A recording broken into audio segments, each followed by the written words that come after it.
So you'll see in the folder thing, it'll tell you it should be right. It should be on the USB audio 1.0.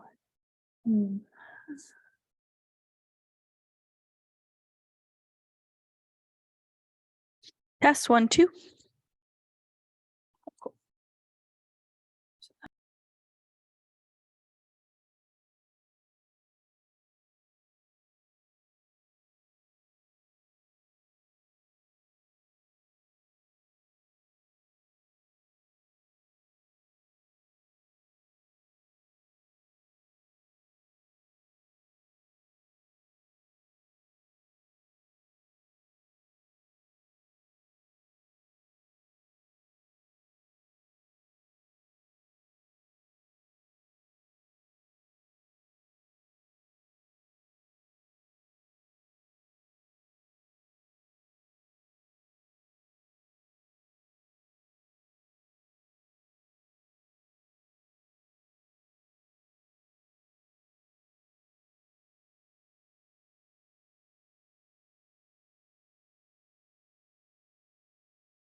Hello.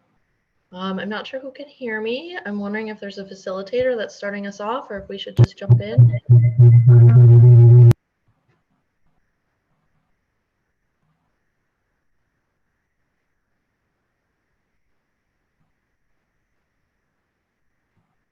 I'm not hearing anyone respond. Not quite sure how to proceed.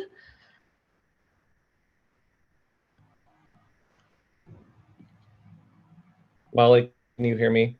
I can hear Bronson, yep. Okay. I think we just need the facilitator to then let us share. Okay.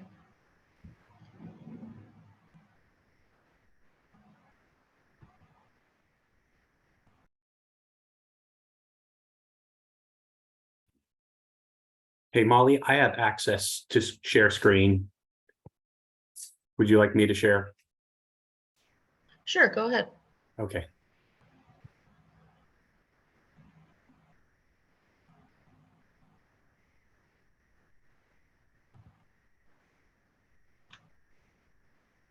And I saw Hannah in the chat said we can hear you, presumably the audience and online. If anyone cannot, please let us know. Aaron, I'm not seeing your screen yet. Is it up? Oh, Hello. Say something. Hello. Can you hear? Yes. Good. Okay. Okay, we are just, Molly, can you see the screen now? I cannot. Oh, okay. Oh. Says there's some technical difficulties in the room. We are happy to be patient. Just wanted to make sure someone was on it. Oh, there's no technician. I'm sharing my screen right now. I don't know if you can see Can you it. just stop share and then I start? think you need to stop share so that Stop we share. can share. Okay. Okay. So now you can share. Yep, now I can see Aaron's screen. Can everyone else see our first slide? Yeah. Wonderful. Hi. Thank you all so much for coming. I think we can get started and we will address any tech issues as they arise. Our presentation today is called Ungrading as Anti-Ableist and Anti-Racist Assessment. I am Dr. Molly Ubison. I use she and they pronouns. And my colleagues, Aaron and Bronson, will be speaking as well. Aaron, go ahead and do next slide.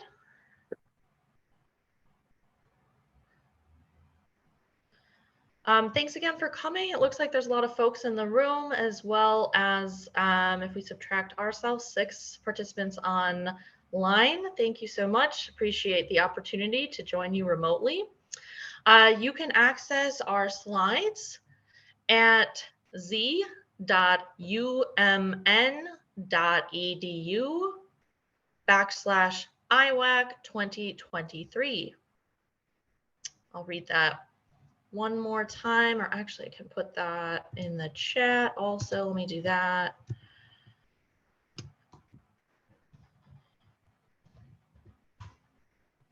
In the chat, I'll read it one more time, z.umn.edu/IWAC 2023. Please do interrupt us and let us know if you're having any issues hearing or seeing us. Don't hesitate to let us know if there's any access tech issues that arise. Feel free to use the Whova chat space. And we'd like to take just one more moment to troubleshoot and see if there's any other access needs you would like to share. Anything else before we proceed? All right, please let us know if anything comes up. Go ahead, Aaron.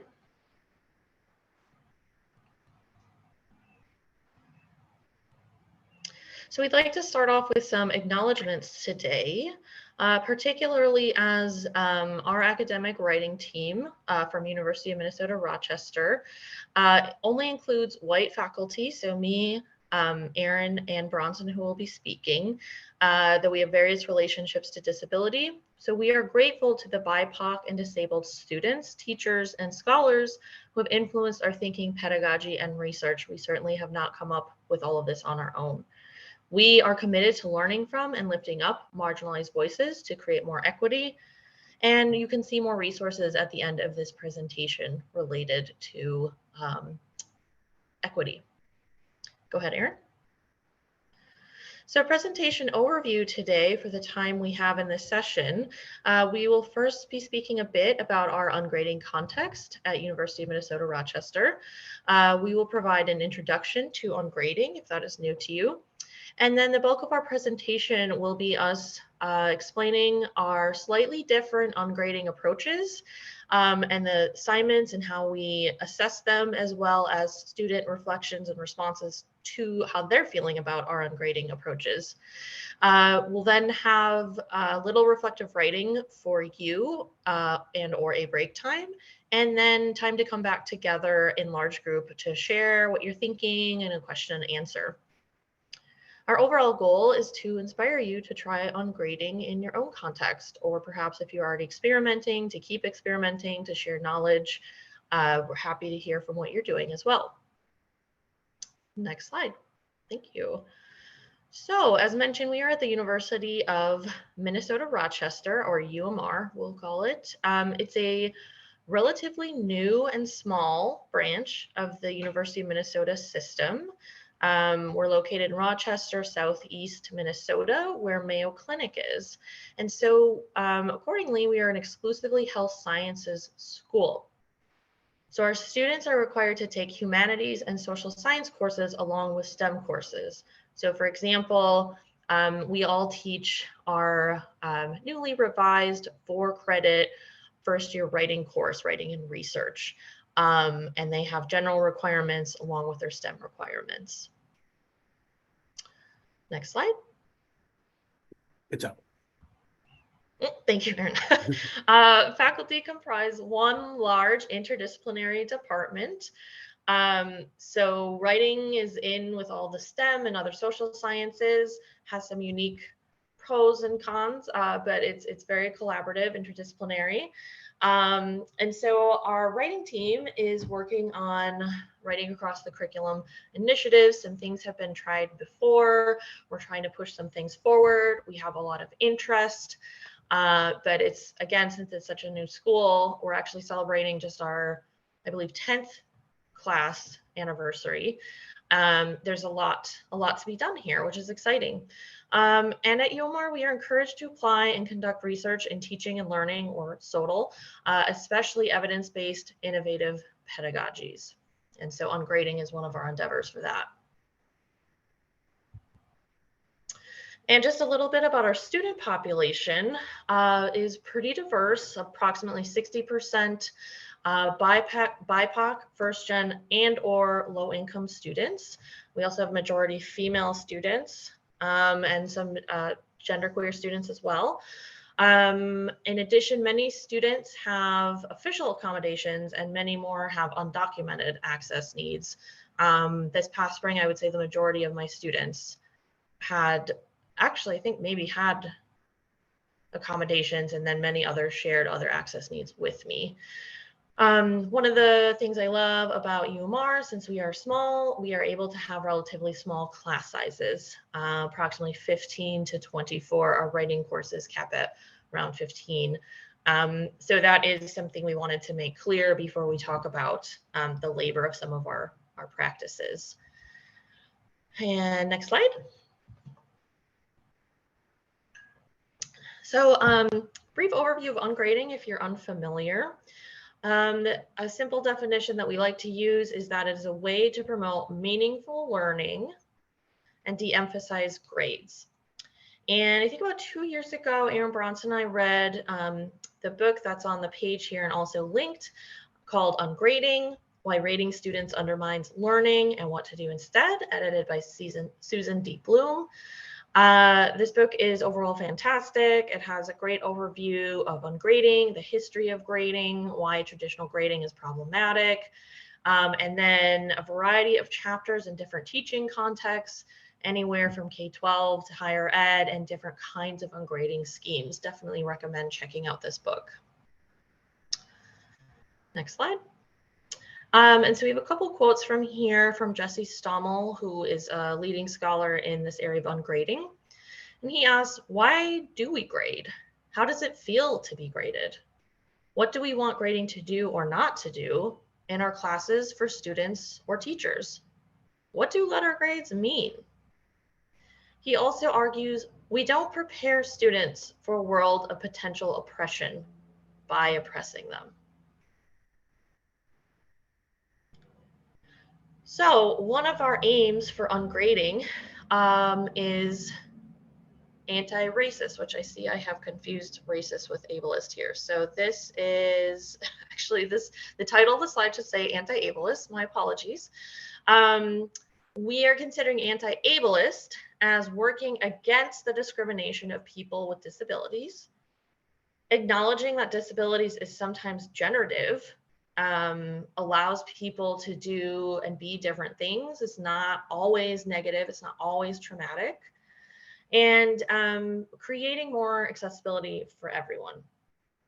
So we believe ungrading can be more accessible, equitable, transparent, and manageable or efficient for both instructors and students, especially for those with disabilities and other access needs. And we really want to emphasize the both here, that certainly we want to do this for students, but we also want to acknowledge the labor of grading or assessment and how to make that more manageable for us, more accessible for us as instructors also. All right, so this is the anti-racist slide here. We are considering anti-racist in our context as working against the discrimination of BIPOC people, that's redundant, so BIPOC, resisting white supremacy and white hegemony, valuing different identities, cultures, and languages. We find that ungrading allows for more student rhetorical agency or ownership over their writing choices. And it perhaps also resists assessing student work based upon standard American English. And we're really interested in celebrating linguistic diversity and linguistic justice with this practice as well.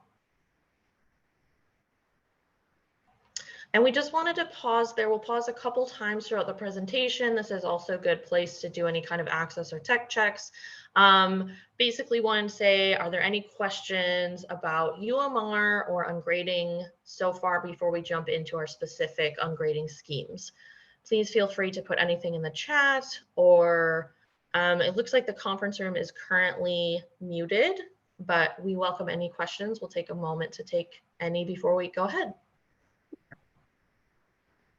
And you're also welcome to jot anything down and we can get to them in Q&A, but we just wanted to pause here.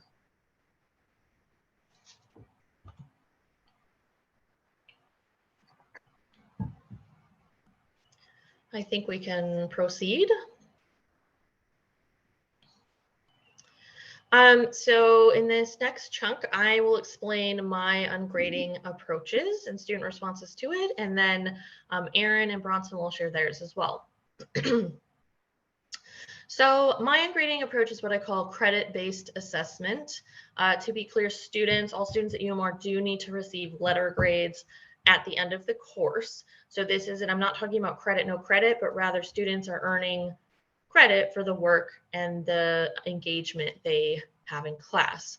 So I definitely try to use positive language of like, you can earn credit through this work rather than you know, more punishable, you're going to lose this and this and that. So students can earn credit. In some of my classes, I do a 50-50 split between attendance credit, which is just a 2-1-0, 2 you came, 1 you came to part of it, 0 you did not attend. And by the end of the semester, students can ideally miss a couple classes without that really hurting their end grade. And then assignment credit, we all use assignment sequence. and really value process pedagogy. And we have ongoing conversations of, do we want that final research project to be just as equal as maybe some of the starting assignments? We all kind of experiment with that. I don't think there's any perfect answer to that, but in general, all of our assignments, our weekly writing assignments, are equally essentially weighted. And for me, I'm trying to really focus on decreasing values of, or excuse me, value judgments about students' labor or effort. I think that's really a subjective thing that varies for all students, especially with students with disabilities. I don't really feel comfortable saying I'm seeing your effort as this number. So I'm trying to make it a little more objective. That causes me less anxiety, that causes students less anxiety, and it provides more focus on learning from feedback instead of here's a letter grade, let's move on. And a big part of my approach too is that students can revise any assignment within a week of my feedback, and they can revise how many times they want, and students really appreciate that. Next slide. So for grading the assignments then, or ungrading, these are obviously technically points, but I really try to get students to see them more as like representative of this complete, late, incomplete, or essentially missing. So for example, if students missed part of the instructions for an assignment, they will get an incomplete, but I say, I'm not seeing that as a 50%. I'm putting that in as a place marker. So I know you turned this in, but you still have some work to do. Please use my feedback to revise this within a week. So it's really, if I could, so we use Canvas as our learning management system. And if I was able to actually use those symbols, I would. We are able to use complete, incomplete. Erin will talk about that in a moment. But one of the reasons I use the 4 through 0 is students have said before that they're doing a lot of work in these assignments. They'd like to feel like they're earning a little bit more credit. I used to do a 2-1-0 for that as well, and they seem a little more satisfied with the 4. Go ahead. And so today we'll all be talking about just one of our first assignments in our assignment sequence for our writing and research course. And so we start out with having students read a short chapter from Keywords and Disability Studies about access, which is actually a pretty complicated word when you get down to it. And this is basically to have students practice an academic summary and how to quote or paraphrase or summarize, which I think is really hard to do in academic text. So we start here.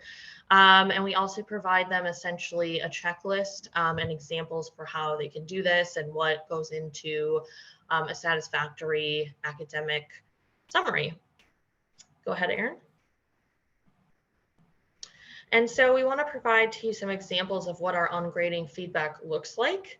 So I'd say it's somewhat uncommon at the beginning of the semester that students earn full credit right away, but some of them do. So for example, a student, my feedback to a student would be providing 4-4. That means it was on time and complete. And I might say something like, great job, closely following the APA checklist, and astutely stating the author's argument and how she builds it. Excellent work. And so those are kind of the key objectives of the assignment. The student got it, and they can keep building their work in the sequence. Compared to, next slide, student incomplete, I might give them some feedback like the following, starting with some positive feedback. You're doing a great job following the checklist. However, as we discussed in class this week, side note there, students will have work due Sunday nights, for example, Sunday night, Monday we'll have class, and we'll have time to look at student samples, to provide feedback. It's an expectation that students do revise by the next class period if they need to. And so provide a lot of guidance into, here's what I'm seeing in our assignments overall, here are some things that need to be worked on, and students can use that kind of overall feedback with the written feedback to revise for the next class period. So that's what I'm saying, as we discussed in class this week, you need to identify this author's main argument as having something to do with the changing definition or concept of access, trying to kind of guide them towards the main argument, which is sometimes hard to identify. So while you have is not wrong, the student, it is not her main argument. So I suggest then review the chapter, revise your identification of her argument. That will then entail the need to revise the rest of your summary to support her main argument. Please feel free to email me if you'd like to discuss this further. I'm here to help. So when I say a 2 or 4 incomplete, that's the type of feedback I would give. Students have a week to use that feedback to revise. Go ahead.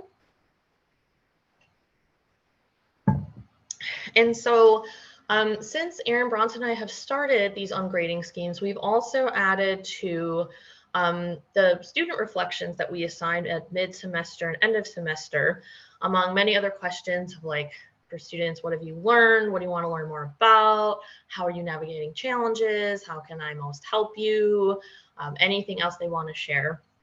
And so we have been collecting data across several English classes, including the writing course we're talking about here, to see how students are feeling about these grading schemes, especially as our 3, as you will see, are a little bit different. And I think it's really important to be using student data, student feelings when we are assessing how these practices are working. So we're kind of in like a pilot study right now, and we'll continue to collect these quotes and then code them for a more thorough research study. But right now we picked out some ones that we felt spoke specifically or implicitly perhaps to this grading scheme or ungrading scheme being particularly anti-racist or anti-ableist. So I'll run through some of these, and I've highlighted some that I thought most spoke to those 2 concepts. So one student said, I feel like the way we were graded helped me not stress as much about my grade, and in turn helped me be a better writer. Another student said, I found this grading method as actually being prioritized on learning rather than test taking skills. So students are able to engage in the class in different ways. I really like this next one. A student said it made students feel more heard and seen. It's easier for both me and the instructor to work efficiently. As the instructor, I agree. Another student said, I really like the grading scheme, 3 exclamation points. Even though there were times when I fell behind in this class, I never felt like I was failing. And that helped me with the motivation to keep going. Now, the next slide, I have a couple more here. I feel that it really encouraged me to become a better writer and not to focus on perfection in my work, and to go back to not grading for standard American English. That's what SAE was before. That we really want to focus on students understanding their rhetorical context. And in this class, we are really emphasizing we want students to communicate clearly what they want to communicate. That may or may not meet the expectations of standard American English, but that they understand rhetorical flexibility, that in their other courses that might be really important. But in here, as a first year writing class, we're talking about not needing to obsess about that perfection, not needing to obsess about getting that A, and really focusing again on meaningful learning and becoming the writers they want to become. So that's also led to this next one of, rather than basing my self-worth on grades, I now think of it as a learning opportunity, allows me to see what I could have done differently and tell myself that it's okay. Ungrading really helped me to understand that I can always be better. After class, I would reflect on what I learned from my classmates and try to incorporate that in my writing, always growing and learning. And finally, a student mentioned, I really wish that all courses were graded this way. I would say that this is reflective of the majority of students. However, on the next slide, I do want to acknowledge that, say, there's a handful of students every year that has some reservations, and we definitely want to take those seriously as well. I mentioned that I've gone from 2 points to 4 points, and students sometimes still feel like that's not enough credit, which is understandable. That's something we need to think and talk more about. Even though I want them to get away from the point system, I'm still kind of being like, is there anything else we can do in Canvas? So we're thinking more about credit than points. And some students, a handful of students, competitive students perhaps, want a comparison point, a letter grade in their minds, a letter grade to know how they're doing compared to their peers. Or as I was reading through some of these reflections recently, they want to know how they actually did. And so I think we want to continue to really try to be having these conversations with our students of really changing the culture of learning and trying to get students a little bit more on board and invested in ungrading. They're typically not used to it, why this is valuable, why it's not very useful to compare your writing to other students, and what the purpose of peer review is, and things like that. So I think we're making a lot of progress with this ungrading scheme, but there's definitely some things we need to keep working on.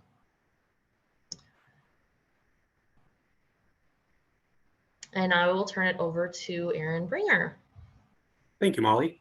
So my ungrading approach is actually rather similar to Molly's, but other than instead of using points, I use a incomplete system.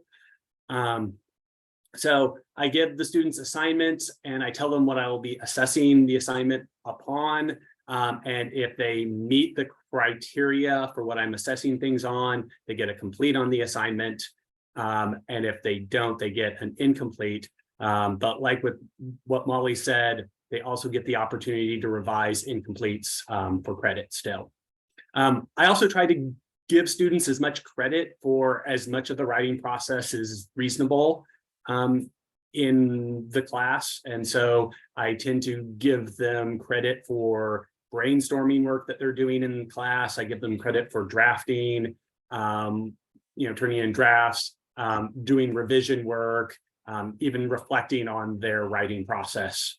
And on especially like the early assignments, I require students to do revisions to help them work with the feedback that they get from their peers.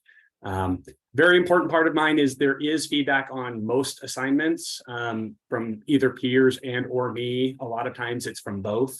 I also have no penalty for late assignments.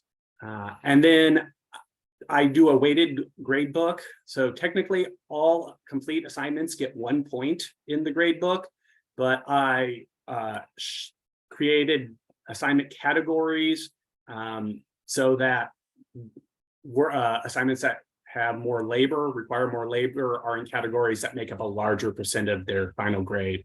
And so for the first year writing course, the largest category, or the category that has the most weight, would be the writing sequence that Molly had talked about earlier. So again, I tend to give a lot of feedback. I do on the assignment feedback using Canvas and doing annotations with that. Try to be very descriptive with that feedback that I give them. And then I tend to give them kind of a big picture feedback. And so an example of what I might give for a complete assignment. So this again would be for that same assignment that Molly talked about earlier. Your essay provides a good overview of Williamson's chapter and identifies some key ideas that she expressed in it. We also had a clear signal phrase done in APA style. Something to work on for the revision would be to develop your ideas with some more specific examples to help your readers more fully understand the points that Williamson made. Additionally, you will want to add page numbers of where in the articles you found the information into your in-text citations. And then I tell them to look at the annotations that I did on their document for more feedback. And I just want to highlight really quickly that even though students get complete, and so, they were doing acceptable work, that doesn't mean it's, perfect, or there isn't stuff that they need to be working on. Just that it met the expectations. An example of incomplete for this same assignment. Your essay does a good job summarizing the chapter with specific examples from the text and why they were important to the argument. However, nowhere in the assignment do you acknowledge the author of the chapter, nor do you have any in-text citations. These were requirements of the assignment, and so it is incomplete. See my annotations for more feedback on how to do this and other feedback. And then I give them a date by which they need to revise for the opportunity to receive credit. And so again, if you think about my complete example, the students in that example did not do citations perfectly. They left out page numbers, which I mentioned in there. However, this student didn't have any citation. And so that's kind of that distinction a lot of times is if it's clear that they're trying to do the work that's being asked of them, then they'll usually get the complete versus if they're missing something major in the assignments. Right. And so some feedback from my students. It provides less, the grading system or the ungrading system provides less worry about if my writing is correct, great, or needs to be the best, allowing it to have mistakes that can be fixed later. So a number of students talk about that it relieves kind of that stress and worry of having to be perfect all the time in their writing that they felt in other courses.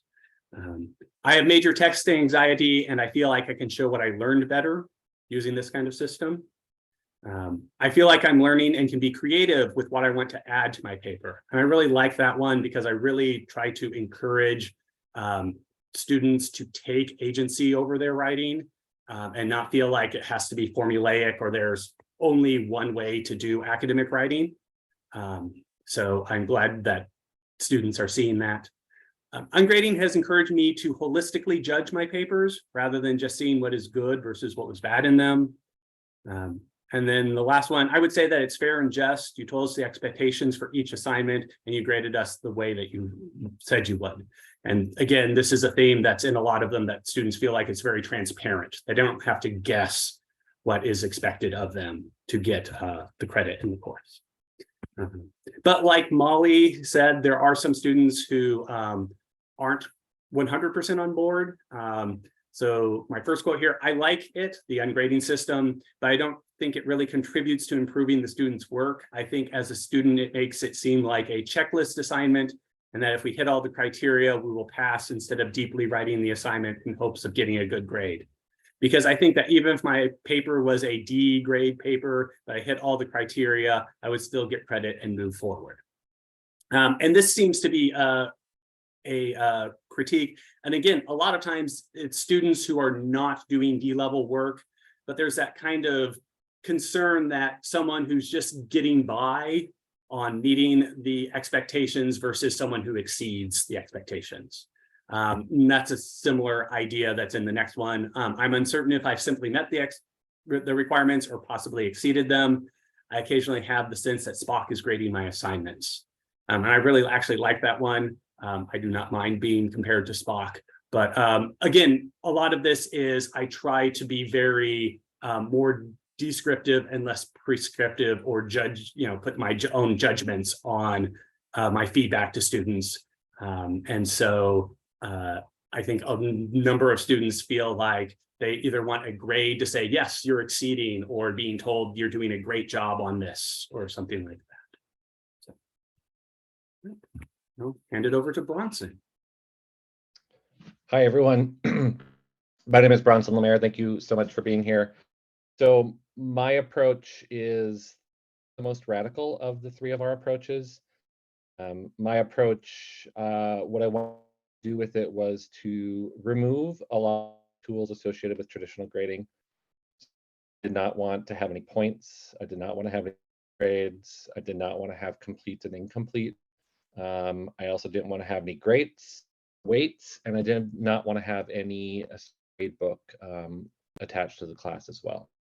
And a lot of this was encouraged through a lot of the things that my colleagues have already talked about to ungrading, encouraging students to reflect more on their own learning and writing process. I wanted to sort of get away from kind of this, checklist mentality, kind of assignment and move on. I wanted them to really think a lot more about the process and what they were learning along. So my approach, again, is to remove a lot of that. So there are, again, no points, no complete, no weights. So in order to do that, I replaced all of that with feedback. And I do want to acknowledge right up front and remind everyone, our classes are relatively small. So we have, in a lot of my class last year, 15 students at most.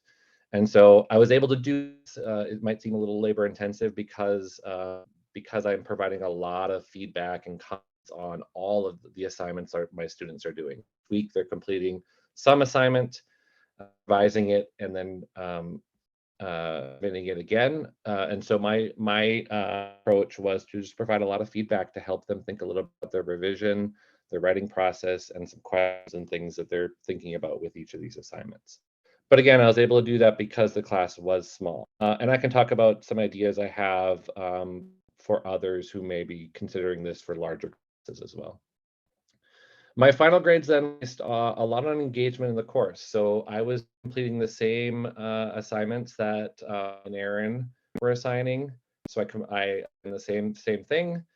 Did a lot of similar activities, but we spent a lot of time about feedback, what feedback meant, what to do with feedback, again, as part of your own writing and revising process, and helping students think a little bit of reflecting on those things as well. Next slide.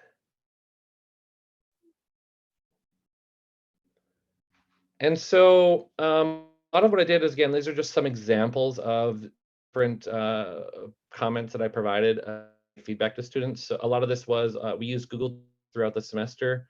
So students were submitting stuff onto a Google Doc that they gave me access to. We would talk a little bit about share work, what it means to share your work as well as part of this. And then I would comment right on the Google Doc. And I wanted to sort of help students think a little bit about what to do with feedback.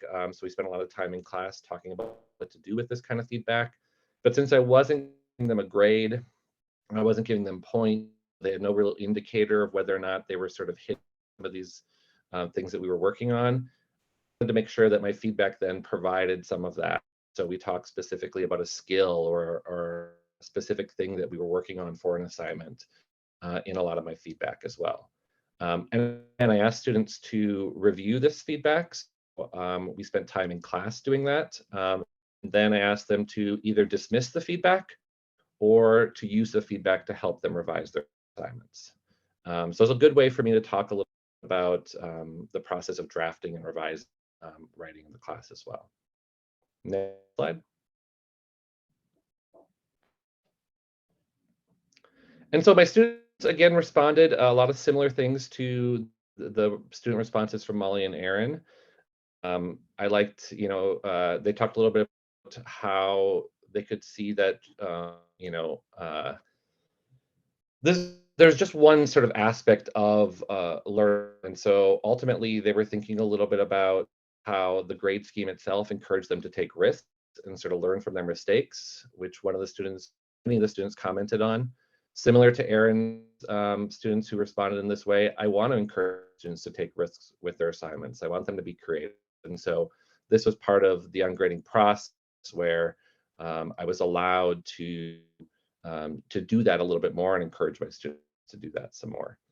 The bottom comment there talks a little bit about the pressure that grades place. And so, the comment the student said takes off the pressure of class without taking away my motivation. So I wanted to, and take away grades and points, complete incompletes, because again, that's a form of pressure that students might be experiencing, but also keep that motivation. They still have to complete the assignments that's for the class. And so they still have motivation to move forward completing the assignments, even though there aren't grades or anything associated with that. They did talk a little bit about stress and anxiety, which is a big part of why we considered some ungrading approaches as well, because I think these approaches allow students to maybe not stressed or as anxious about their writing. Next slide. And on the flip side of that, there are students, and this is kind of a critique or one example of a critique of my approach, is that the approach itself gave this student in particular anxiety because they did not have a letter grade. They didn't have anything to tell them, how they were doing specifically, or the traditional sort of things that told them whether or not they were achieving certain objectives.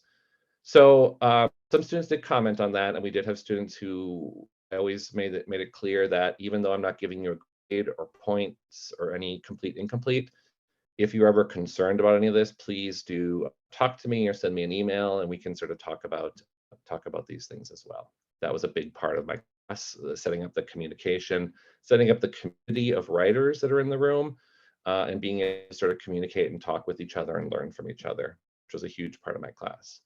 So this comment also talked a little bit about a sense of freedom, write what they feel is necessary without the fear of being penalized. Again, this is related to taking risks. And again, I thought that was important for my class as well.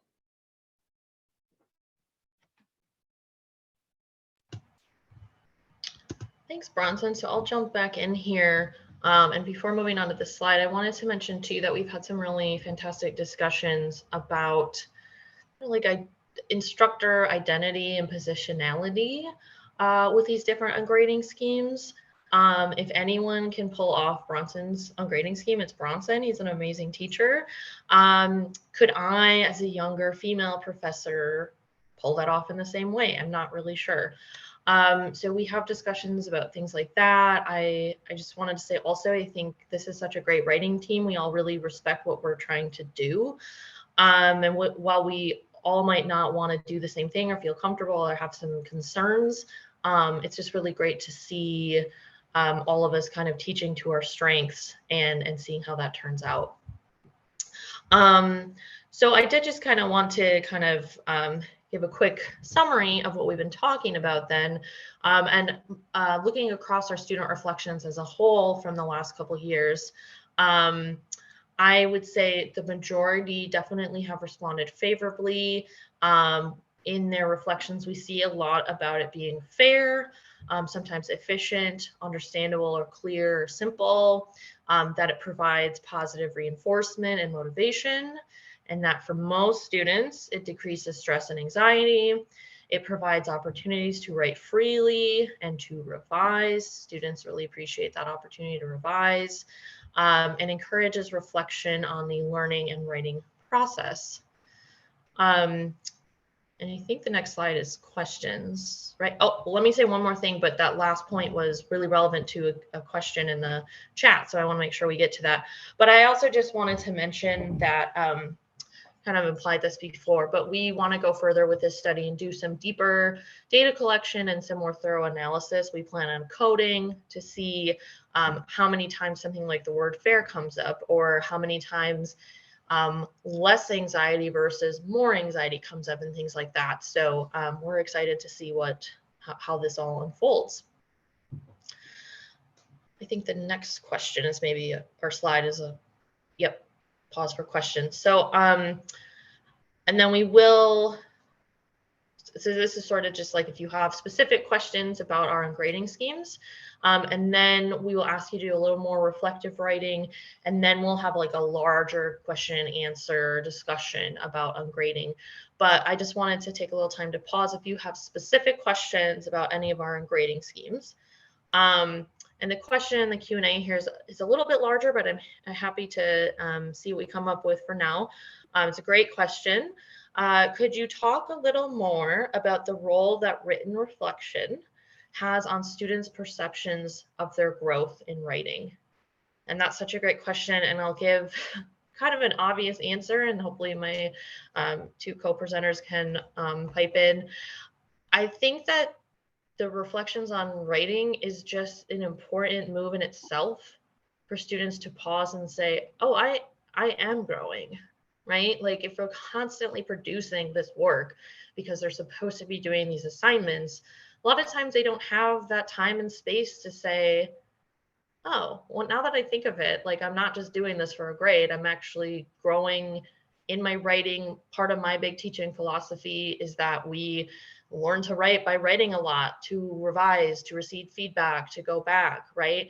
And I actually recently had my students at the end of the semester go back to their very first written assignment and compare it to their most recent, and they're like, oh my gosh, look at all that growth. It was really wonderful. Aaron and Bronson, would you like to chime in at all on this one? Go ahead, Bronson. Go ahead. Let's go in alphabetical order. Aaron, go ahead. Okay. I just wanted to say everything that Molly had to say. And I also feel like it's really important. Reflection is really important for students to have a sense of autonomy over their rhetorical choices in their writing. And because it's usually in the reflection that they are like, I'm choosing to do this, I chose to do this feedback I chose to use, or I chose not to use this feedback, and here's why. And so just kind of reinforcing the idea that they have the power to make these choices over their writing is also a very important aspect of reflection. Yes, I think I second all of what Aaron and Molly are saying. I just wanted to really quick say the things that sort of relates to reflection and the helping our students think about their writing process that's worked for me is I have them do the reflections kind of on one document, one Google Doc, and it's sort of the scrolling document that we do sort of shorter reflections throughout the semester. And I encourage them to put any kind of reflections in that. And then part of what, and students have responded to this as well, part of what has worked has students get to the end of the semester and the end of the reflection where they're being we ask to look at their progress throughout the semester and think about their own perception on their own, which I think is really, really important because a lot of our students are very science or math minded, and they have these sort of perceptions that they aren't good or they can't be good writers. And so part of our goal with the reflections then is to help them kind of work through that and see that they can progress and their own sort of perception on their own writing can change as they start to figure out, oh, hey, I can learn a writer. And I think having a sort of where they see a lot of the different reflections and things they're thinking this semester has helped my students able to kind of see that a little bit more clearly, progress they've made. Thank you. Looking in the Q&A, there's an excellent question about my grading scheme specifically, might relate to the others here, but with attendance as credit, how are you, me, balancing the anti-ableist work in contrast, considering some students need to miss many classes due to disability, sometimes last minute that may or may not be pre-documented? This is such an important question. Thank you for asking that. First, I'll say I never ask students to provide documentation. I don't think that is appropriate. I trust whatever they think they need to miss class for. And to get to the bulk of the question, I also have an attendance makeup policy. Briefly, students need to look at the agenda. I have like very clear agendas of what happened in class. They need to consult with some of their peers to discuss what happened in class. They need to kind of write up a report in that. We usually do some in-class activities, so they would need to complete that. Anything else they would contribute to class, any questions they have. And so they would submit that in lieu of their embodied attendance. And I've had some people raise concerns of like, oh, well, aren't students just going to do that a lot and not show up? It's actually the opposite. I've heard students say, writing that all up seems like more work than coming to class, so I'm just going to make every effort to come to class. I maybe only have a couple students who take this up. It doesn't happen often, but I do really like it as an opportunity for those who, in the question, have disabilities or other access needs where they need to miss class. So that's part of it. And also by the end of the semester, there's so many, I don't know, so like 30 attendance points or something. So if you do miss a couple, it's really not going to affect that final grade much. So between those two, that allows a lot of flexibility. Thank you for that important question. And I think the question down here about how Bronson determines his final letter grades. Bronson, could you speak on that a bit? Thank you for that question. It's a great question. It's an ongoing process for me to figure this out because I am at the end of the day I do have to give a student a letter grade at the end of the semester. What we talk about in class is the final letter grade is determined by their engagement with the course. And I use that wording kind of intentionally because I want that can mean very different things to different people. I'll assign the same assignments that in Aaron and Molly's classes. Part of what engaging in the course means is through those assignments. So I don't think I said this, and I don't have any late. I work there. Students can submit up to a day. So if they get behind on us, they can still do that. But one of the things that it means engage with the class is to work through sequence of writing assignments. So not assigning grades, a student who's engaged in the course is submitting drafts. They are coming to class and participating in the community in the conversation. Excuse me, they are thinking about the feedback they receive. They are writing. And I can see a lot of that. I mean, these students who are in class, I can see that participation engagement since they're in the class, but I also see in the work that they're submitting as well. So in the docs that I have access to, submitting their work, I can see they're engaging in the ideas that we're working on through these writing assignments. So submitting drafts, they're thinking about comments. I want to be very open to the different ways students at these assignments and different things that they bring to assignments. So obviously students, the writing level, and sort of the older way of thinking about the quality of those assignments is maybe very different, but I'm okay with that because a lot of the students are engaging with the work, working through material, thinking their writing and their writing. So at the end of the day, I'm looking at all of that stuff that I can sort of use to then evaluate, determine a final grade. Even though there are points that are tabulated or incompletes that are tabulated, there's still a lot of different that I'm using to determine that. I know it gets a little bit fuzzy again because I don't have the same kind of points to tabulate. That's the way I've approached it, and if I have a conversation with my students about that and I'm clear and transparent about that, I tell them up front how that final grade will be done. That's really important. And then I encourage the students to continually be talking about their progress in the course, right? If they get behind, emailing, having conversations are a really big part.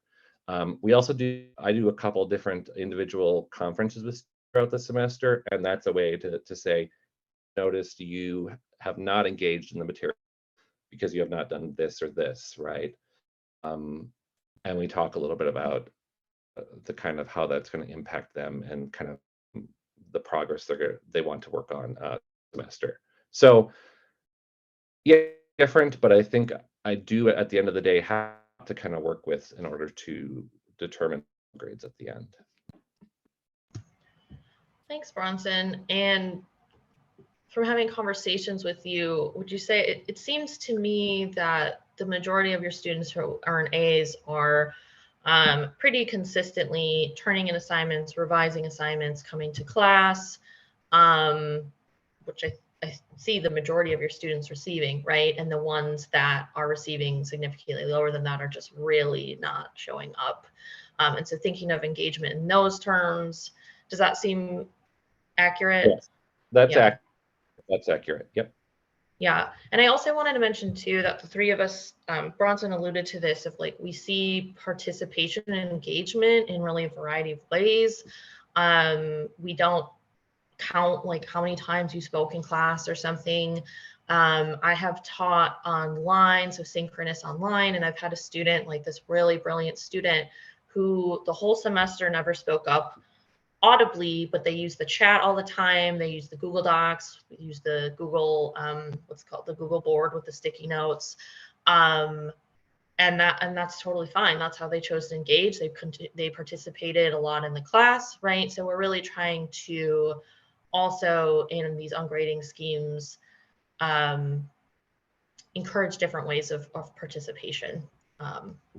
Yeah, so I think that would be a good time to turn to a little brief break for reflective writing, and then we can wrap up our session with a larger Q&A. So Erin, if you could skip to the next slide, please. So let's take a little bit of time. We're wondering for you, what does ungrading mean to you in your own teaching context, in your institution, in your classes? What are your reasons for implementing ungrading? How can it benefit your students? And how can it also benefit you as an instructor? And what are your reservations and or questions or hesitations about ungrading? Those are certainly welcome as well. It's not a perfect practice, and there's a lot of reasons you might be hesitant. We're happy to talk through some of those. So let's see, we end at 1:45. So let's just do maybe like 5 minutes or so.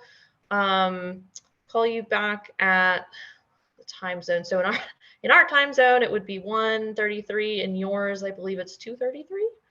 So about 5 minutes, and we'll have a larger discussion.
We'll take about 1 more minute or so and come back together.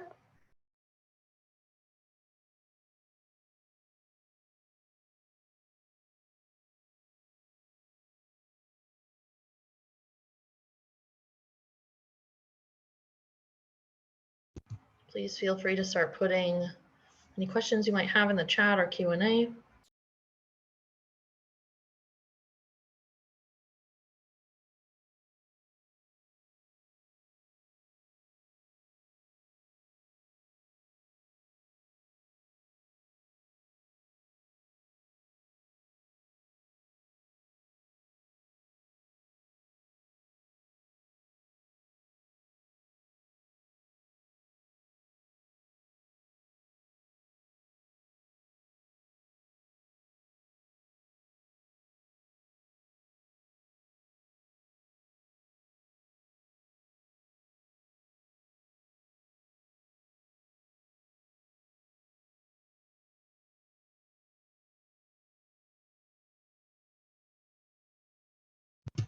All right, let's come back together. I think maybe this question in the Q&A is a good place to start, because I both would love to hear about what you're doing at your institutions in your classes, but also sharing what's working or sharing what some of your concerns are.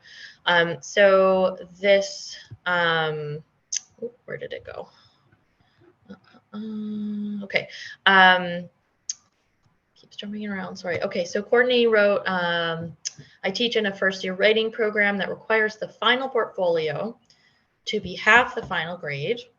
I've definitely heard of this. It is a very process-based portfolio, but still seems like a big final assessment moment that is very grade-centric. How can I adhere to that policy while also uplifting ungrading? They seem counterintuitive. That is a great question and challenge. Aaron and Bronson, did you want to jump in with anything first on this?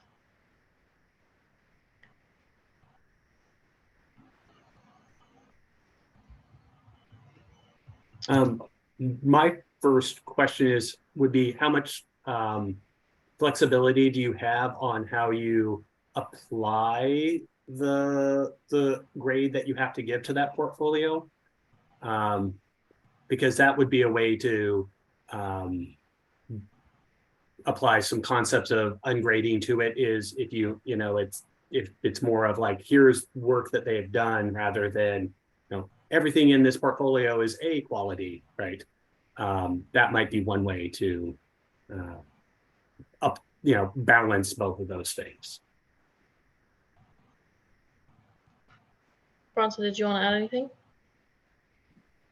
Yeah, I mean, I think it's maybe already there, some of the process stuff, the way we've sort of, I think a little bit about scaffolding as a way to help kind of build up to that portfolio. And as Courtney said in her comment, it feels like it's sort of there. But yeah, this is a tricky one, because they do seem a little counterintuitive to still trying some type of ungrading. The other thing might be to try something small at first to see if there are little ways that you could implement small levels of ungrading. I think a lot of us talk about sort of the big overall schemes that we use, but each of us, I think, has done something kind of small to kind of ease our way into ungrading as well. So yeah, and as I think about this more, you could also maybe look at this as kind of how I have my 50-50 breakdown, where 50% is attendance and 50% is assignments. So just because you have to have one final grade in that portfolio doesn't mean you can't do ungrading for every assignment in there, right? In any one of our ungrading styles. So it's like, it's grade centric, but at the same time, because there's only kind of those, that half that grade is one big portfolio, that whole thing can be essentially ungraded. Obviously it needs to end up in a grade, but that's something to think about. We have some more questions in the chat here. They're just kind of coming out of order, but I see Pamela's at the top here. Hi, Pamela.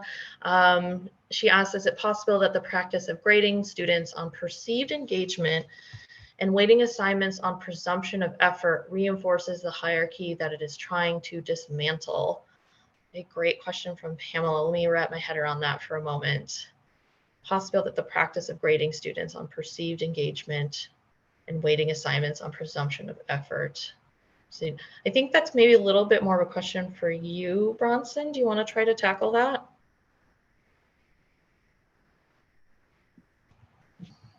Yeah, I think this is a great question. I think it's something I'm continually thinking a little bit about. One of the things I was thinking about based on the last question about how I calculate my final grade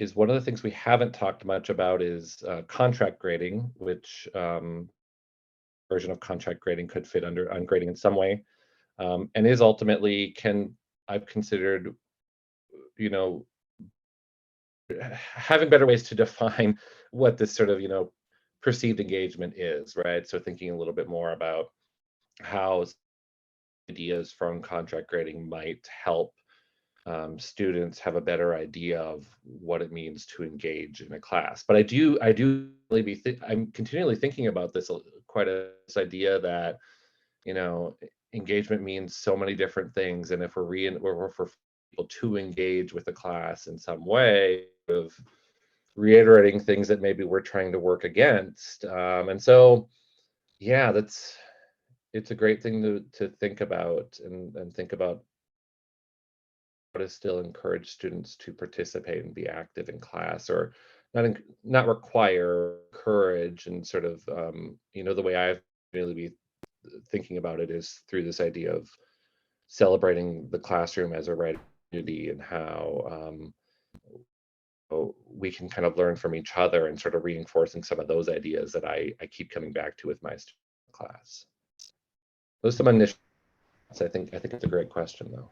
Yeah, I do too. Thanks, Bronson. And I think some of the concerns Pamela brings up is why I do things a little bit differently. Though, Pamela, if you see the same issues in my ungrading scheme, I'd be happy to talk more about it. I try to make it a little more simple, like, did you attend or not?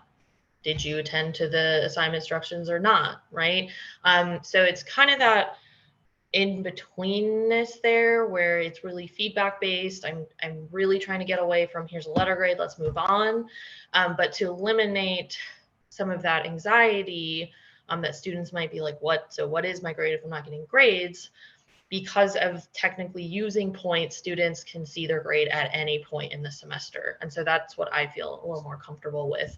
I'll also say to Bronson's defense that as far as I know, as the director of writing, there's never been any students have not come to me with concerns. There's been no appeals, no grade appeals. And so I definitely trust that Bronson's making that work for students. But again, we really appreciate these questions because we're continuously having these conversations. Thank you so much, Pamela. I want to pause a second. There's a lot of great stuff in the Q&A. Is there anyone in the audience who just wants to ask orally, though, or any other way? It's muted, so I can't hear anyone if you are asking. Otherwise, I'll keep looking at the Q&A. Yeah, any in the audience there? I think I see a hand in the, I really can't see anybody, so I'm going to let the in the room facilitator facilitate that. Thanks. Can you hear us now? Yes. Okay. And what's your name? My name's Malka, and I am curious about two components that you talked about. One is how students get a sense of their own progress in the class, because in the one time that I was on a course that tried just giving feedback and not giving any kind of scores associated with the feedback, the students really struggled to get a sense of their own progress because they always got the same volume of feedback, and they didn't have a sense of how to assess whether the feedback meant that they were getting better, were they doing the same thing over and over again, were they getting worse, right? Like, so they didn't have those. So I'm interested in sort of how you navigated that, and maybe that leads you into the fuller conversation you were talking about how your reflection activities work. And the other is about how the students maintain their motivation, because I teach at an institution where the students have a lot of other classes that they're taking at the same time. And I just imagine that a space where if they knew that completing was sufficient and their other class, the grading was different, they would maybe, it would motivate them to put less effort into my class because they don't have to do as much to get the A, or they'd feel that they wouldn't have to do as much to get the same outcome that they'd have to do in another class. So I'm wondering, like, how do you keep them, like, as I'm imagining with health sciences students, they have also high workloads and competing efforts and maybe needs for GPAs to get into desired professions and things like that. So how do you keep them feeling motivated to do continuously improving work against, like, when you're competing with their other demands on their time?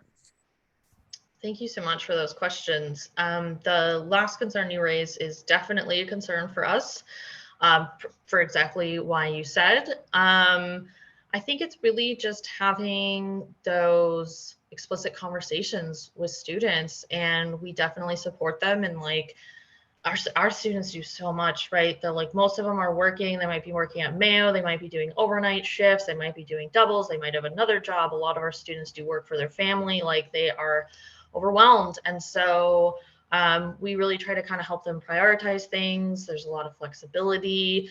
And we're also hoping to work, since we have an interdisciplinary department, can we address some of the issues of why our students are skipping our humanities courses for your chem course, right? How can we kind of balance that out a little? So I think it's a larger institutional problem.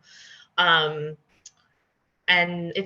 I think we kind of approach it though of just like adding more stress to their plate is not going to help that problem, right? And so I think sometimes our classes do get put on the back burners, but I think students still, I think it's worth it. Bronze or Aaron, do you want to speak to that, or that first question as well? We have about 1 or 2 minutes left. I just want to add, actually, I've had a lot of students tell me, especially since I do the complete incomplete, that they thought they would slack off a lot in my class. And they found that since they don't have like those goal polls of this is an A work, they just do their best work that they can. So and that could just be our student population, again, being health science students, they might just be very naturally motivated.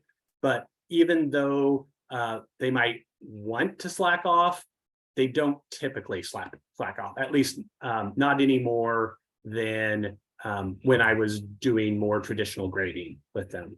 So, and then on that sense of progress, one thing I would highlight is I, like Bronson, and I know Molly also does this, we have lots of conversations with the students throughout the semester where we talk about their progress, right? And so we can look at, okay, well, here's the feedback that you're getting. So what does this mean to you? And what was I thinking when I was giving it to you? And so going through those conversations really helps the students make sense of their progress throughout the semester.